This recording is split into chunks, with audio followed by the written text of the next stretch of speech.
And top of the 12th floor, Remax World Headquarters. Adam Contos, CEO of Remax, here with Start With a Win. Very special guest on the line with us today. We have an amazing television star, race car driver, worldwide known celebrity. We have Arie Luyendyk Jr. on the podcast today. How you doing, Arie? Good. Thanks for having me. Very honored to be on. Hey, we're glad to have you here. Just a little bit about Arie. Arie is a Dutch-American auto racing driver. You competed in the Indy Light Series. You finished second, third, and fourth in the championship. Well done, my friend. That's pretty amazing. You've been a contestant on The Bachelor. You're also on The Bachelorette before that. I mean, gosh, you've done a lot, haven't you? Yeah, I've definitely lived a full life. I've had a couple different careers, a lot of satisfying stuff in racing and also in real estate. So yeah, I definitely have had quite a journey so far.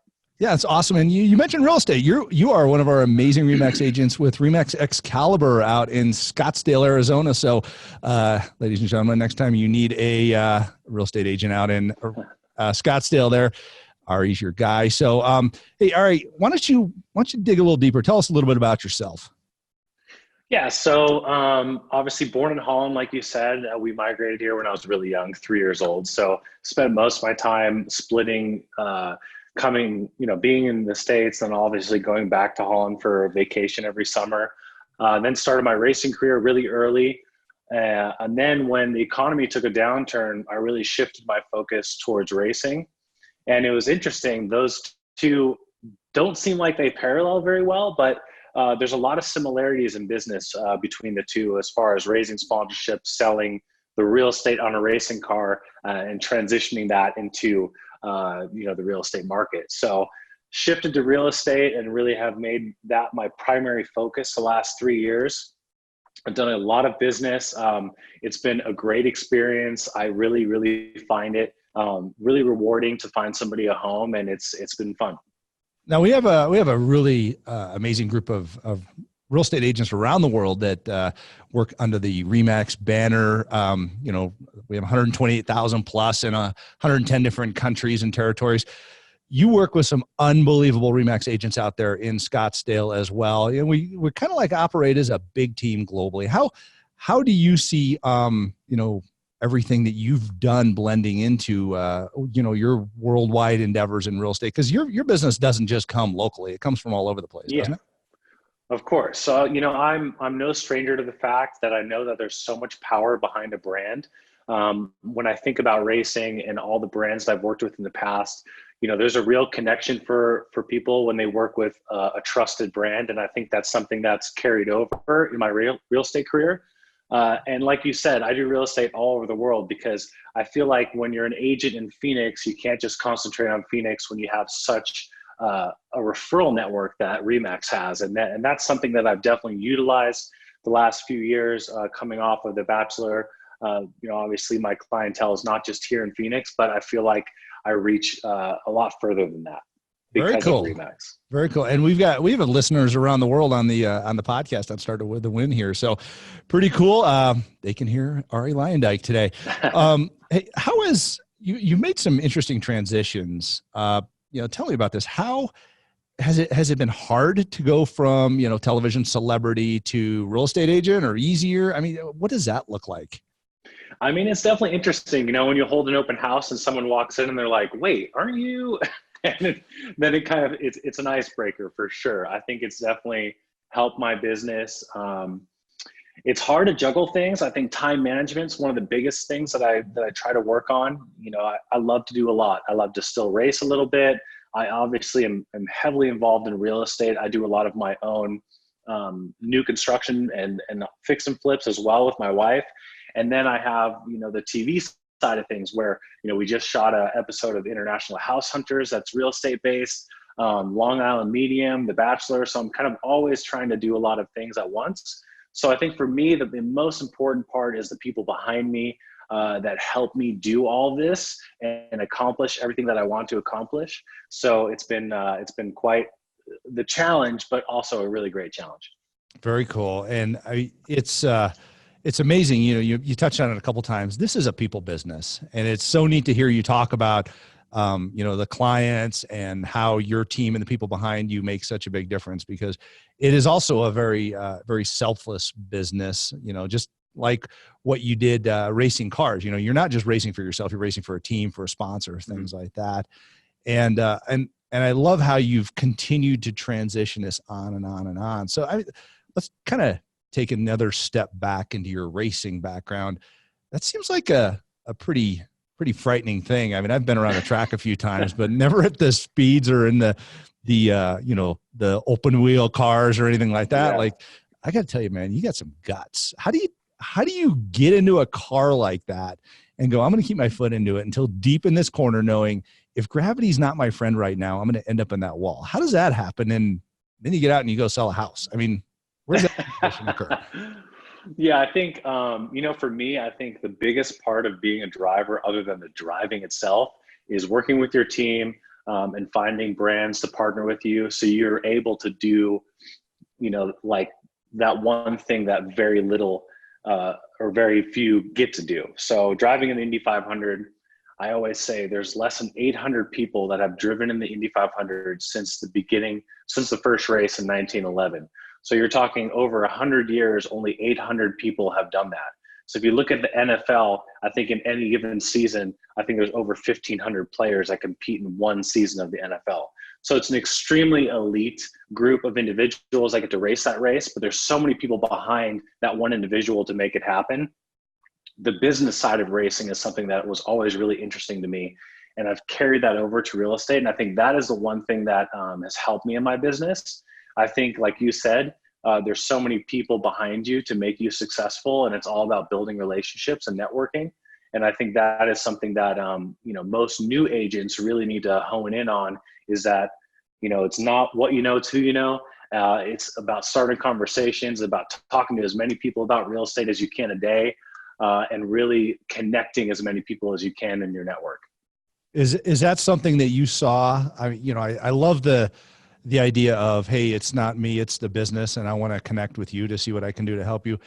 I look at race car drivers and celebrities, you're business people. I mean, it's, you do something mechanical, or you're in front of the camera or whatever it is, but you're a business person because you're trying to connect with people on the other side of that. How, when do you realize that as a race car driver? And you grew up with this. Your dad won the Indy 500 twice, right?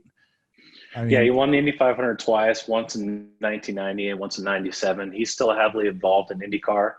And I think growing up in that environment, I saw that very early on, that talent is extremely important, but more importantly, you have to know how to connect and get sponsorship to be able to use that talent. So I think it was all about the business side of it that really interested me. The racing was an added bonus. That's the stuff that we love to do, we get to do, and we're privileged to do. But I saw that early on, and selling a sponsorship on a race car is extremely difficult. Selling a house to somebody who wants that house, that was quite easy at first. So more about finding the right people around you than really selling something. That's cool. Again, yeah, I love the people aspect of the business. Not trying to be cliche, but I know there's a lot of discipline in driving a race car, and you talk about drive as a driver, and the intensity and the focus and the discipline and things like that. How do you find you've transitioned that into the entrepreneurial space? Because being an entrepreneur is hard.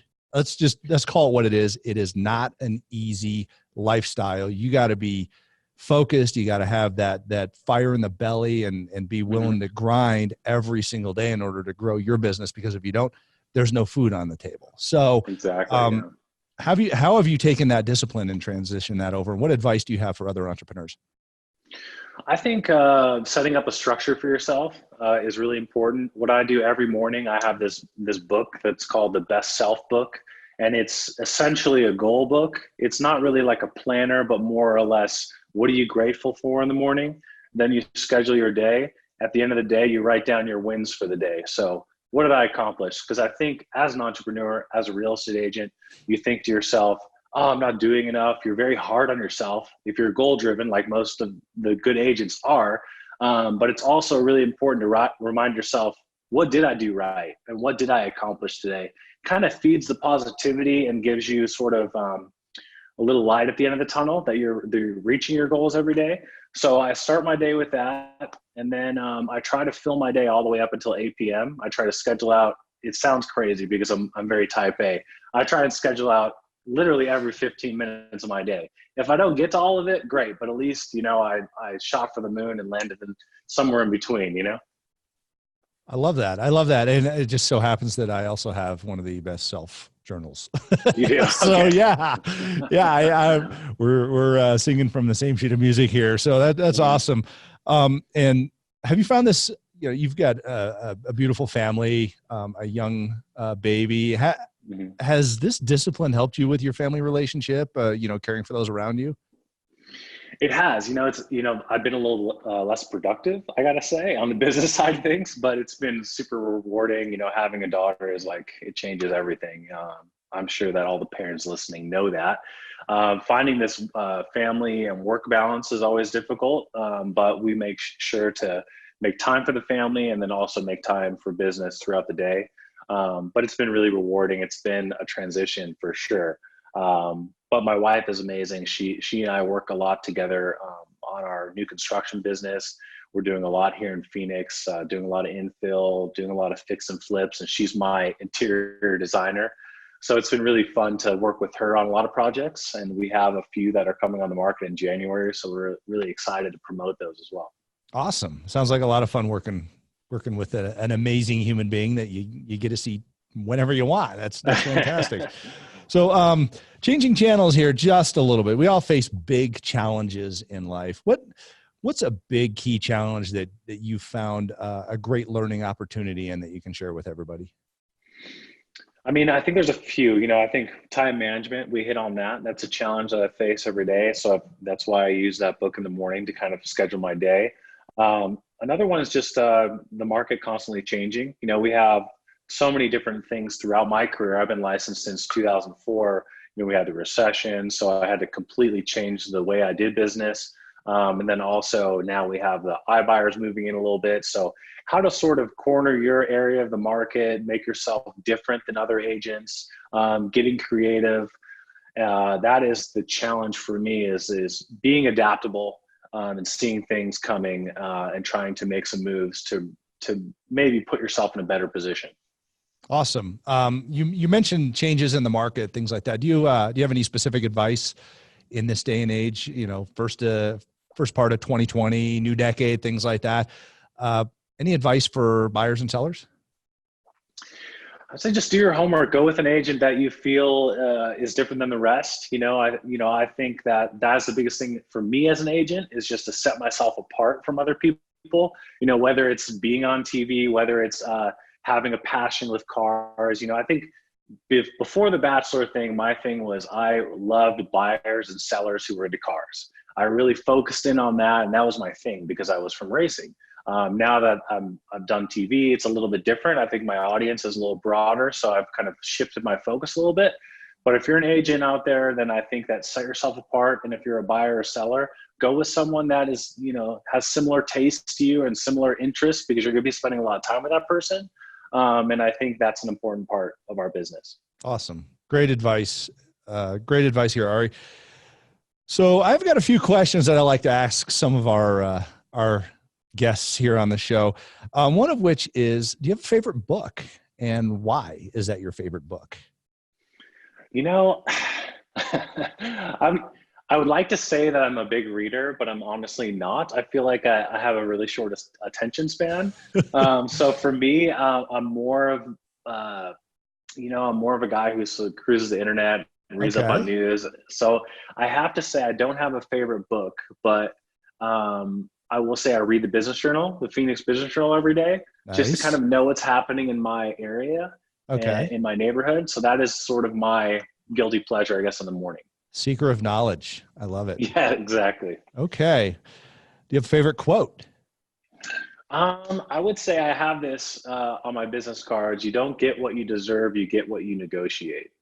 Ooh. And I think that that's a big part of my business. I feel like the negotiation side of things is where I strive to be the better than the rest at. So I work with a lot of buyers and try to get them the best deal. And obviously that's a quote that's always stuck with me. Awesome. And here's one I don't get to ask very many people, but you've done so much. So I think this one's really important. Who inspires you? Well, my wife told me this. My wife always says that I should be the one that inspires you, but I think it's my father. You know, he was, you know, obviously super talented, but also very caring. You know, never really had bad days. You know, he always seeked positivity and everything, and I think that was something that I grew up around. You know, when I was having a bad day, he really sort of helped me get through that and really allowed me to see that the glass is always half full. So I'd say my dad. Awesome. Great answer. And I mean, he's just an amazing human being. I've read so much about him, you know, and his accomplishments in racing and just in society. So great answer. And the final one that everybody always answers here, a real good one. And I can't wait to hear your answer on this. How do you find, or let me ask you that again, James, we'll cut that out. How do you define starting your day with a win? I would say I define starting my day with a win by asking myself what I'm grateful for. I think that's something that's super important to sort of wake up in the morning and think, okay, what's the positivity in my life? What am I grateful for this morning?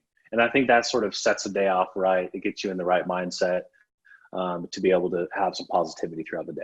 I love that. I love that. You got to get your mind right. Gratitude is an excellent way of doing that. I'm a huge believer in that. So thanks for sharing that with us. Ladies and gentlemen, Arie Luyendyk Jr. on Start With a Win. It's been a pleasure to have you here, and it's great to see you today. Thanks for joining us. Thank you. Very nice meeting you.